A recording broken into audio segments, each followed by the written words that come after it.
ang puso ang meron ka. Ang nais mo lamang ay makakapagpasaya. Maalalahanin, mabait, ubod ng lambing, mapagbigay, masunurin.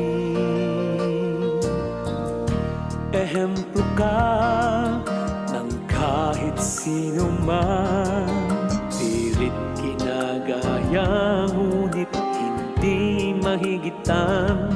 Sobrang sipag at tiyaga, kaya lumalapit ang